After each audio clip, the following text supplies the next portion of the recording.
This is Forge Daily with Mackenzie Barwell on the Forge Audio Network. All right, everyone, welcome back to this episode of Forge Daily, or potentially in this case, the Mac and Milty Show.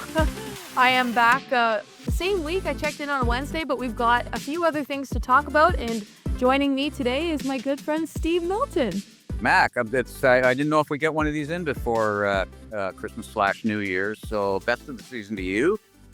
I know, I'm excited. This is what we call the off season. Yeah, it's only off on the field. It seems to be really heating up off field, right? Seriously. Yeah. Well, this is sort of an early Christmas present for us to be able to do this. Absolutely. As of last night, we've got the Canadian Championship draw as well as the Concacaf kickoff dates. So I want to get your thoughts on a bunch of different topics today, including Forge's opponent, CF Monterrey.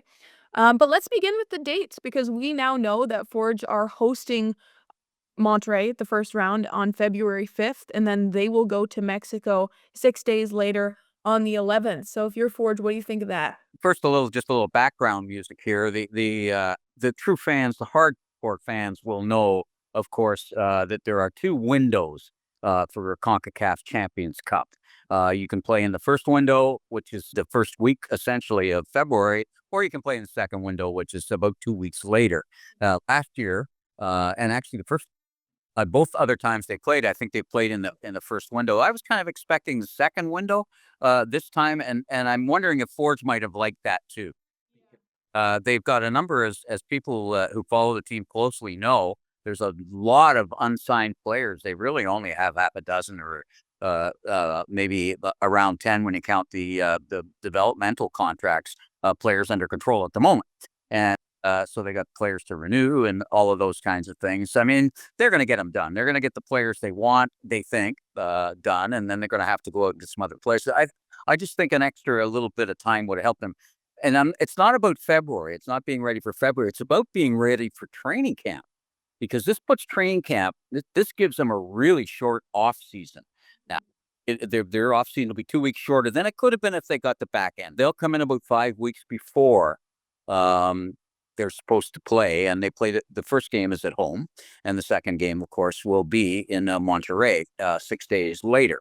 So they'll come in and they'll train at probably at Redeemer indoors for a few days, and then they'll go somewhere warm to train. It could be anywhere. It could be even Monterrey. It's likely going to be Costa Rica or Florida or somewhere like that, somewhere warm where they can get used to grass pitch and to the weather as well. Right. Well, even altitude is something that Coach Bobby talks a lot about when he's got to go out and play these teams. Well, that's true, and that's something I want to point out. Let's start right there. Let's start with that, Mac. This will be their third Mexican team that they played in 3 different stadia, and this is the one with the lowest altitude. And you'll remember in the first two, Cruz Azul a couple of years ago, and then just earlier this year, when they played against Guadalajara, Cruz Azul has probably got the highest altitude of anybody in the Mexico City is, I think, the highest altitude of anything in CONCACAF. There might be one just a trifle higher, and that both of those games I felt they tired in the second half, partly because they wouldn't have quite the depth of roster that their opponents would have, who have bigger rosters, more money, those kinds of things. Like the rosters can go quite a bit deeper, but mostly because of that altitude that they would not be used to, and Bobby would try to get them used to, but it's really difficult to do it. So the highest was Mexico City. Guadalajara was the next one down, about of what it is at Mexico City, and this is about a third. It's still higher. It's still quite a bit higher than Hamilton, probably 1,000 feet higher, which means 1,000 feet thinner air. Makes the O2 uptake harder to do. It can be quite tiring, but it's nowhere near it. It's about a third of the height of Mexico City. So it's less of a disadvantage than the previous 2 times that Mexico. That's my feeling. No. I see what you're saying. Like, they've done this before and they've done it potentially worse, right? Right. There's lots of challenges that come with things like with timing and, of course, environment when it comes to CONCACAF, as Kyle and I talked about and Bobby alluded to in his interview as well. Liga MX teams are going to be midway through the season, or at least toward the end. They're going to be in match form and Forge in combination with getting themselves acclimated to a completely different environment and have to get, themselves into that mode again. Exactly, and that's always a problem, and it's one of the reasons you would rather not draw a Mexican team. You'd rather have an MLS team because they'll be in roughly the same situation. The MLS, well, but that's just one of the things you have to face, and Bobby kind of likes those challenges a little bit, and that this is a pretty good draw to me. If you're going to draw, and for a number of reasons, I think it's good for the local fans in that it's going to be exciting there because the Mexicans draw very, very well. They travel well, people come up, but also the diaspora, meaning the people who used to live in Mexico but now live elsewhere. And by elsewhere, I basically mean Southern Ontario, and I basically mean the GTA in Toronto. Yes. I saw last time how many people there were. Probably more people wearing either Guadalajara or Cruz Azul sweaters and jerseys, supporters jerseys, than there were Forge. But that's fine.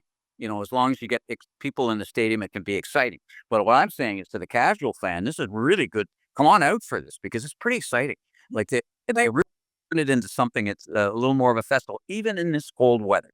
And what's put that into perspective too, in terms of the entertainment value for, just the casual fan, is the fact that when Forge go to this stadium in February, they'll have played 3 of 3 major Mexican stadiums that are hosting World Cup matches. It's amazing. It's amazing, isn't it? So, if I'm Canada's World Cup team, there is some chance they even hire Bobby as an advisor or an assistant. That there's talk that he maybe can help there. But at the very least, I call Bobby and say, "Tell us about these 3." They don't know yet where they're going to play, but all the information you got to gather well in advance so that when it is time, you can go in. I mean, you call Bobby and you pump his mind and Yeah. what about walking in? What are the kinds of things you do? Where's the place we shouldn't stay? What do they do? Do the fans try to wake you up at night at your hotel? All of that. And those things are all, No, it's true. all those tiniest little things can really make a difference. I mean, the games are going to be decided probably by one goal. You will absolutely be a resource for sure. He will. And of course, we're talking Team Canada here. Yeah. We're not Forge. And if we can get Good. that. Hey. Let's get back on track. What at this? I was want to revisit something you mentioned earlier in terms of the uncertainty that is the Forge roster right now, because so many guys are sort of coming out of their contract and in that option, gray area. And one of those guys is Daniel Parra. That's it. And isn't that a lovely piece of, I don't know if it's irony, but it's pretty darn close to it. It's certainly Daniel Parra gets signed on loan from DF Monterrey. Hamilton has an option on Daniel Parra. So at this point in time, he is under contract to the very team that they're going to be playing against. Now, that's at this point in time. And Hamilton holds the option. We don't know. You never know with players, especially players as talented as Daniel Parra, who might be looking for something else. Well, we don't know. As at this moment, and for all intents and purposes, he's part of Forge. He's going to be playing against the team that kind of let him go. Yeah. They'd sent him out on loan anyway. So this is assuming he's in the lineup. And always things can change when we've seen that. I mean, we saw them sell their top scorer, Kwesi. And essentially like that, right? just like that, it can change, especially when people are that talented. Daniel Parra came. One of the reasons I think he accepted the transfer here was that he wants to get looked at, and the whole thing with Kwesi and other guys that were here that moved on. Mantakar James would be another one, and he's going to be in this tournament somewhere. So that could happen too. I mean, if it comes and they've got a chance to move him on, because there would be. In Daniel Parra's agreement with CF Monterrey and with Forge, or Forge's agreement with Monterrey, there'd be something in there that if he gets transfer fee. Forge gets some of that money, and we've seen that that's part of the doing business here. People are looking, and they have been looking at Daniel all year. He might have been top to bottom in terms of talent as good as anybody in this league this year. For sure. He was in the conversation for Defender of the Year from the beginning of the season. He was just in. He took the MOP, one of the I mean, they already had a million guys in there for most valuable player. Mhm. He could have been that guy too. It's funny they didn't end up overall champions given the kind of year that they had. But of course, that came down to striker, and if that's going to be, they're going to have to make sure they got some striking against this the CF Monterrey team. And Yep. That's a right, you've looked at that team, and it looks pretty good, right? Absolutely. Then the striker situation for Forge too is a whole other conversation, right? And I think that's one of the reasons why they signed a player in the U Sports draft from the University of Montreal. He seems like he could. I know it's a young guy, and of course coming from a completely different environment, but that'll be something that the coaching staff are definitely keeping in mind going into CONCACAF and the regular season. Milty, I want to continue though, because as I said before, the Canchamp Draw is out. It's official. Forge will face the Halifax Wanderers to start in the first round, and then potentially in the event of a win, face the winner of TFC and CF Montreal. That's a tough draw. That's a tough draw. And I think it's about the toughest draw of any CPL team, except for Halifax, who plays a better team than them. I mean, until there's further evidence. But they've often played, especially in Halifax, right? They played Hamilton well. So, but Hamilton's a better team. Forge is the better team. But to come up, in the second round against what did we see last year? We saw them take them down. We saw them acquit themselves enormously well against TFC as well. And who knows? It's really too bad TFC got that away goal near the end. It was kind of fluky. Not fluky, but, it was coming. But, Yeah. those times, sometimes it doesn't come. So that's what, of course, Hamilton's looking for here is to make sure they don't allow, if they can, an away goal for Monterrey. And the Forge has played extremely well in the Champions Cup in the home matches and basically in the first half of the away matches, given the sort of odds that they're up against, the height, the heat, and the caliber of play and the size of the budget. I think Monterrey has a $31 million player salary budget at the moment. I think there are, like, counted correctly, 6 players on that team making as much as the entire as each individual CPL's team's salary cap, right? And then you've got a guy like Sergio Canales, who I think is the second highest player in Liga MX, and that's a good league. I mean, Liga MX is that's the other thing about playing a team from Liga MX. They're really entertaining. They come out, these guys go out and they just score goals like crazy. I think the first two in the last round of their own playoffs, and they're still alive. They're still alive in their own playoffs right now. They got a really good chance of winning the league.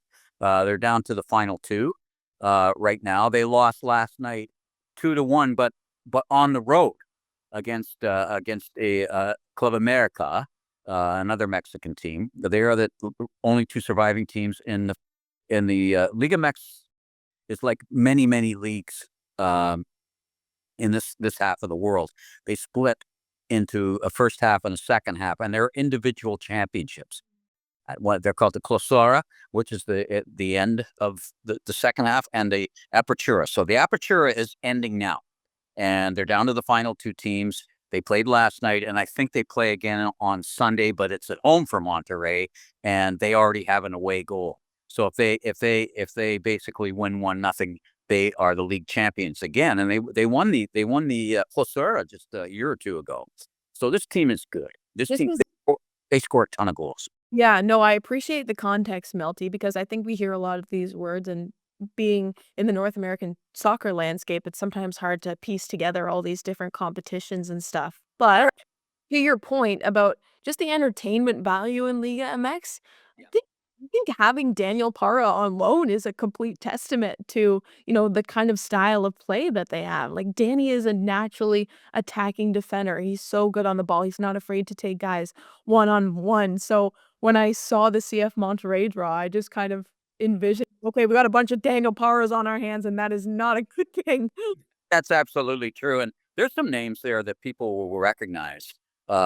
If you follow the World Cup, I mean, one of the guys on the World Cup, and he started every game in the World Cup for Mexico, is a guy named Hector Moreno. Now he's 36 years old, but he's it basically starts back there on that back line. They've got some really strong players on that back line, even though it's more of a scoring team than they are a defending team. But it starts there, and of course with the good teams, it always does. It starts get with that quick, accurate pass up the middle, and then they got guys up the middle that they got a bunch of older guys, and they got some younger players. Like the two of the leading scorers are Jermaine Bertarama and a player out of that they just bought from FC Cincinnati. Even though he was of Mexican heritage, he's an American, and he's on the American national team, and that's Brandon Vasquez, and he's just on fire.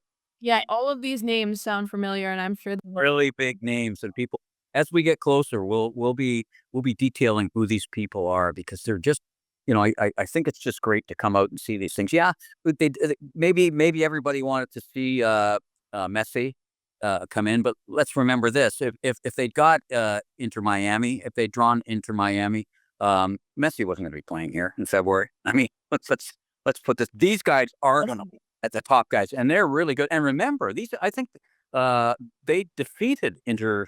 They did last year. Yeah, that's right. They beat them. So this is a club. They made the semifinals last year, and then beat Miami on the way.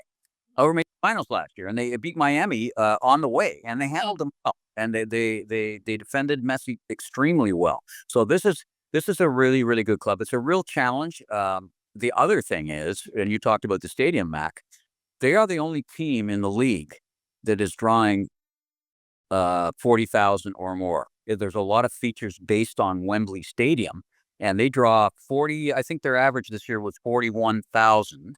And the other team that plays in Monterrey too was the second highest draw. So it's the best drawing town. They really support their people there.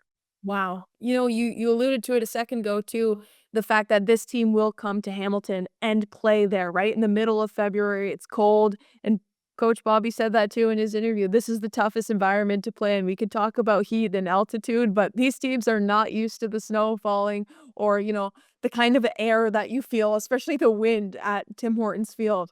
Yeah, he wants that. He said, yeah. Last time I talked to him, I'm sure when you talked to him too. Looking for it, right?